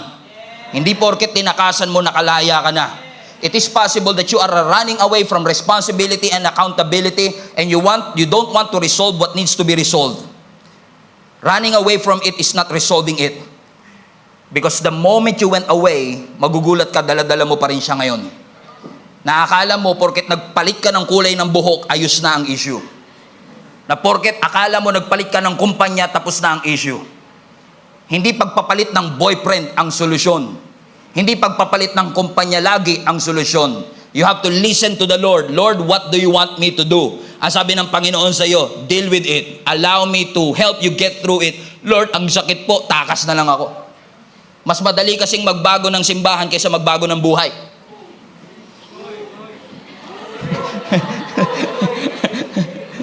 Hallelujah. Palapakan natin ang Panginoon. So what happened here? What happened here? So Moses ran away. Saan siya dinala? Wilderness. Everybody say wilderness. Alam niyo mga kapatid, listen. Gusto kong matauhan din kayo dito kung paano natauhan ako nang binabasa ko to at pinag-aaralan ko to. 40 years old si Moses nung nagawa niya yung pagpatay. Tinawag siya ng Panginoon through a burning bush. Remember that story? Na binigay kay Moses yung kanyang assignment na siya ang gagamitin para ilabas ang mga Israelites from Egypt to the Promised Land. Komprende? Now, ilang taon si Moses nung tinawag siya ng Panginoon? 80 years old. So what happened between 40 years old up to 80 years old? Alam niyo nangyari? Nanatili siya sa wilderness at exile. Mas pinili niyang magsettle sa wilderness kesa harapin yung consequences. Mas pinili niyang magtago ng 40 years kesa pumunta dun sa paraon at pagbayaran ng kanyang pagkakamali. That's a long time. 40 years. And then, nung 80 years old na siya, kinausap siya ng Panginoon. Ano sabi ni Exodus chapter 3 verse 9? Fasten your seatbelt. This is going to be funny and challenging at the same time. Ang sabi ng Panginoon kay Moses, Exodus 3, 9 to 10. I want you to see this. Okay, here you go. The Israelites' cry for help has come to me, sabi ng Panginoon. I've seen myself how cruelly they're being treated by the Egyptian. So Moses, it's time for you to go back. And I'm sending you to Pharaoh to bring my people and the people of Israel out of Egypt. Kung si Moses, Lord, pwede ba na lang? Lord, hindi mo yata nabalitaan, viral po sa YouTube yun, yung pagpatay ko dun sa Egyptian. 40 years ko pong tinakasan at tinakbuhan, tapos papabalikin mo lang din pala ako. Because alam ng Diyos that you will not be successful with that unresolved yesterdays. Kaya minsan sasabihin ng Panginoon sa iyo, kahit na 40 years nang nakakalipas, kailangan mong bumalik doon sa kung saan ka bumagsak, kung saan ka nagkamalit, nagkasala, and resolve that issue. Pwedeng iba naman ang padala, Lord, ba't ako pa? Kasi ginamit ng Lord yung kanyang expertise sa Egyptian Empire para ilabas ang mga Israelites from Egypt to the Promised Land. Yung kanya palang pagtatago ng 40 years ay practice niya para sa another 40 years na paglalagay nila doon sa wilderness papunta ng Promised Land. Ibig sabihin, everything that happens to you, God can work even your hiding decisions to work all things together for the good of those who love God. It's not okay na ikaw ay magtago. It's not okay na ikaw ay tumakas. Pero minsan yung pagtakas mo ay gagamitin pa rin ng ating Panginoon para sabihin sa atin ang mga dapat nating gawin. Sabi ng Lord, it's time for you to go back. Now, imagine niyo kung kayo si Moses. Harap kayo sa Egyptian president. At sasabihin mo, boss, alam ko pong 430 years nyo nang alipin yung mga kababayan ko. Pero, inatasan ako ng Diyos na kuhanin na silang lahat. Let my people go. Sabi ni Lord yan, ha? Imagine niyo kung kayo si Moses. Ang assignment niyo, kumbinsihin ng presidente na bitawan niya yung kanyang mga slave at ikaw na ang magiging master nila. At ikaw magdadala sa kanila sa... Alam niyo kung gaano kahirap yung conversation na yun? Yung magpa-appointment ka pa lang sa presidente ng Egypt. That must be a difficult conversation. And you know what? All of us sometimes would rather hide than to deal with a difficult conversation. Because alam mo, kung sino sa inyo gusto maging pastor, huwag na kayo magtaas ng kamay, okay? Huwag na kayo magtaas, baka may take note kayo ng langit, okay? So sino sa inyo gusto maging pastor? Huwag na kayo magtaas ng kamay. Alam niyo po ba mga kapatid na isa sa pinakamahirap na duty ng isang pagiging pastor is you have to have a difficult conversations. How I wish ang pagiging pastor is welcome to the family. How I wish ang pagiging pastor, you want to serve. Oh, okay, come and serve. But you know what? Being a pastor, being a leader requires you to get into a difficult conversation. Pero hindi porket mahirap, tatakasan mo. Difficulty is not a sign of running away. Kailan ako mag-move forward, pastor? Kung kailan sinabi ng Diyos na mag-move forward, dun lang tayo mag-move forward. Hindi tayo lilipat kung kailan lang natin gustong lumipat. Mag-move forward tayo at lilipat tayo kung kailan ang Diyos gustong lumipat. Hindi porket di na komportable.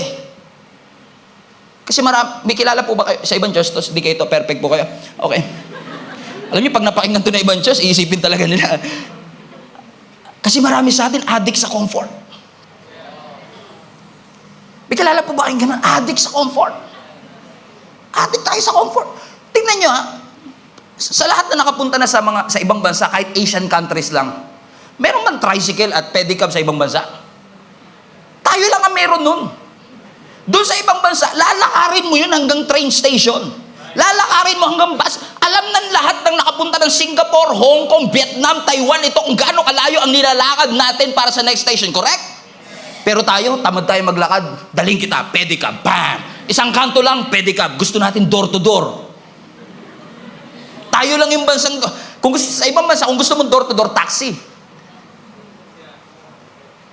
Pero tayo, hanggat may manong. Nong. Bakit? Pansin ko lang po ito, opinion ko lang to. Pakiramdam ko, parang tayo addict tayo sa comfort. Ayaw natin ng difficulty. Gustong mag-serve pero ayaw ng sacrifice. Pero hindi porket mahirap ang trabaho, magre-resign agad. Hindi porket mahirap ang kurso, shift agad. Hindi porket may misunderstanding, hiwalay agad. Madaling tumakbo, mahirap harapin. Yung lahat ng mga ito. And for some people will choose to run away because they are afraid to resolve it. Elijah. Si Elijah, nakapagpababa ng apoy sa Mount Carmel. 450 prophets were killed. Tagumpay. Viral sa YouTube. Nung nabalitaan ni Queen Jezebel, within 24 hours, Elijah, I'm gonna kill you. Ano ginawa ni Elijah? Instead of facing Jezebel, he ran away. Pumunta siya sa kuweba, nagmukmuk sa Panginoon, and he felt sorry for himself. Sinundan siya ngayon ng angel. Ang sabi ng angel sa kanya, anong ginagawa mo dito? Go back to work. Pinabalik siya ng Panginoon eh. Bakit? Ba't mo tinatakasan? Trabaho yan. Because it's easy for us to run away. Si Jonah. Alam niyo naman nangyari kay Jonah, di ba? May mga kapatid niya si Jonah eh. Alam niyo ba kung sino kapatid ni Jonah? Jonah's brothers.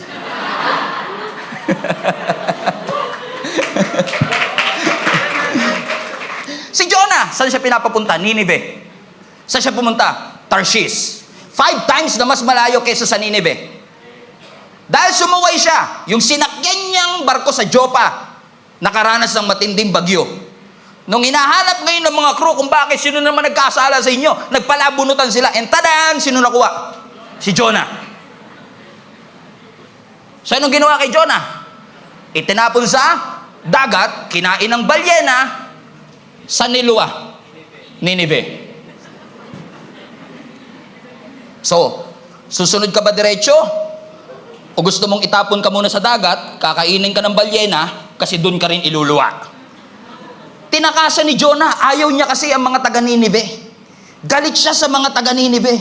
Pero sabi ng Lord, may mission ka, and you have to face it. Hindi mo pwedeng basta takasan na lang. Nakakala mo walang Diyos. You can run away from God, but you cannot outrun God. Amen? Amen? Praise the Lord. Buti na lang si David, nung nakaharap niya si Goliath, hindi siya tumakbo. Hinarap niya yung Goliath. At dahil hinarap niya yung Goliath, na-promote siya. Buti na lang si Jesus, nung nakita niya yung pako at krus, hindi siya umatras. Kasi dahil purpose-driven ang ating Panginoong Jesus, He endured the cross. The joy that was set before Him para sa kaligtasan ng bawat isa sa atin. So friends and family, praise the Lord. So friends and family, I am in no way minimizing what you're feeling right now. I am in no way minimizing the trauma, the pain, or the difficulty that you went through. And I'm in no way suggesting na bumalik ka dun sa taong nang rape sa'yo, nang abuso sa'yo, nanampal sa'yo, nang gulpi sa'yo, at nagtangkang pumatay sa'yo. Hindi po yan ang sinasuggest ko. Ang sinasabi ko lang ito, huwag mong hayaan na yung experiences na yun, dalhin mo sa puso mo, na maaaring hindi nila alam na masama ang loob mo, pero sa totoo lang, kaya ka galit na galit kasi ang saya nila, ikaw, malungkot eh.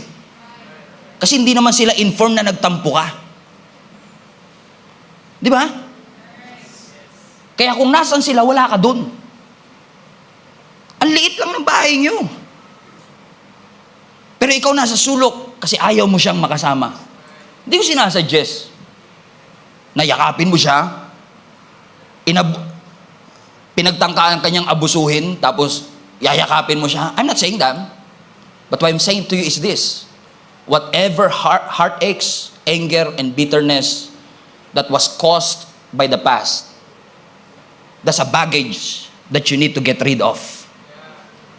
Ephesians 4, get rid of all bitterness, rage, anger, harsh words, slander, as well as all types of evil behavior. Instead, be kind to each other, tender-hearted, forgiving one another, just as God through Christ has forgiven you. Let's go back to verse 31. Everybody say, get rid. Pakisabi sa katabi mo, get rid. Ano sinasabi ng Panginoon? I'm not forcing you to forgive. I'm not forcing you to do the things that you are not comfortable to do right now. But I'm telling you this. Kapag sinabi ng Lord na get rid, it's not just a command. It is an invitation. Kasi kapag get rid mo yan, God is offering you a better life. God is offering freedom, peace of mind, sensible, sound mind. He is inviting you to a life of purpose and direction. So He's just saying, come. Bakit ka nagtitiis gumapang? Ang bigat ng dala mo. You are not meant to crawl. You are meant to run the race, not to crawl the race. Run. And you cannot run with that amount of weight and baggages that you have in your life today. So He's offering you an invitation. I know you're stuck. I know you are suffering. I know that you are in pain. But guys, come to me. All of you who are weary and heavy laden, and allow me to give you what? Rest. Rest in Jesus. Come to Him. I wish pwede ko kayong resetahan ng gamot. Ito, inumin nyo para mawala na lahat yan. But I can't. But I can point you to Jesus, the author and the finisher of our faith. God already knows, mga kapatid, na matagal mo nang hindi makita ang Diyos at matagal mo nang hindi maramdaman ang Diyos. You've been attending a church and you don't feel God. God knows that you are seated in an anointed service and anointed ministry and you can't feel God. Alam ng Diyos na hindi mo siya nararamdaman. Alam ng Diyos na hindi mo siya makita. Kaya kanya iniimbitahan, come to me and rest in me. God wants you healed and whole. Analyze what's in your bag. May bitterness ba? Remove it. May anger? Tanggalin. May slander? Tanggalin. It's not gonna help you. That's something that you cannot bring in this journey. Kasi if you want to be effective, if you want to experience all that God has bled and died for at the cross for you, you have to analyze and choose as you pack your bags, ito ba'y makaka-contribute sa longevity at pagtatagal ko? O kaya ko lang itong dalhin after 1 year and then I'm gonna start to crawl? This is going to be a marathon, a long journey. Travel light. And by the way, kung mamimili ka ng ilalagay mo sa bag mo, choose as if your life depends on it. Piliin mong mabuti. Dahan-dahan. Hindi yan basta parang toothbrush lang na ilalagay mo sa bag mo. At hindi yan basta isang damit lang na extra na ilalagay mo sa damit mo. It's going to affect your life. It's going to affect your family. It's going to affect the future of your kids. So choose wisely. God wants you healed and whole. My friends and family, I'm not angry. I'm just saying this to you. God wants you to be free. Please, for your own freedom, for your own walk with the Lord, bitawan ang mga dapat bitawan. Naalala ko nung ginagamot to, grabe yung sakit. Kasi parang hindi ko alam, parang expire na yata yung anesthesia ang nilagay. Sobrang sakit. Ang dami kong niluha. Galit na galit ako sa doktor nung ginagamot niya to. Galit na galit ako sa doktor. Tapos kami pa nagbayad. Ako na nga sinaktan, ako pa nagbayad. But now I thank that doctor. Hindi ko siya kilala, but I will forever thank him, and you will forever thank those doctors. Na kahit na sumisigaw ka, nung nasa proseso ka ng pagpapagaling, tiniis nilang tulungan kang gumaling. Kasi minsan yung mga kaibigan natin na nag-aampat ng dugo mo, kinakalaban mo pa, kasi nasasaktan ka sa sinasabi nila. Pero balang araw magpapasalamat ka na meron kang mga kaibigan na willing na tulungan ka sa proseso ng pagpapagaling. Kasi ang gusto nila, hindi mo dalhin yung baggage na yan para sa next season and sa next stage ng iyong buhay. God wants you healed and whole. Come to Jesus, as broken as you are, and allow Him to process all that pain, all that bitterness, all that hurts.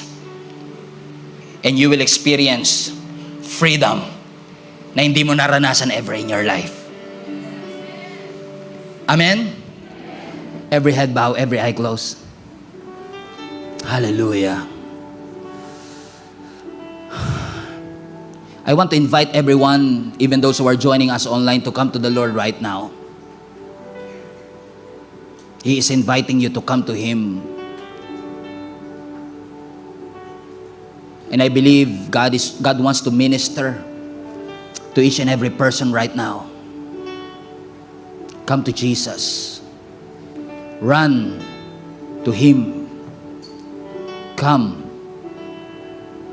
All of you who are tired, weary, and heavy laden, God wants to bring you to rest. Surrender everything to the Lord right now. Lord, hindi ko alam kung paano ko pa sila makikita, hindi ko alam kung paano pa namin mariresolve, but I'm going to make a decision today to start the healing process. This is going to hurt me. I'm gonna cry a lot. I'm gonna hate those people that will give sound biblical advice. But if this is what I need, allow me to submit, God. I want to be healed. I want to be whole. Come to the Lord right now. Just close your eyes and allow the Lord to move. At isa-isang tanggalin, pitasin ang lahat ng mga sakit, lahat ng mga unresolved yesterdays. Hiding will not fix it. Running away will not fix it. But running to God right now, that is going to transform your life.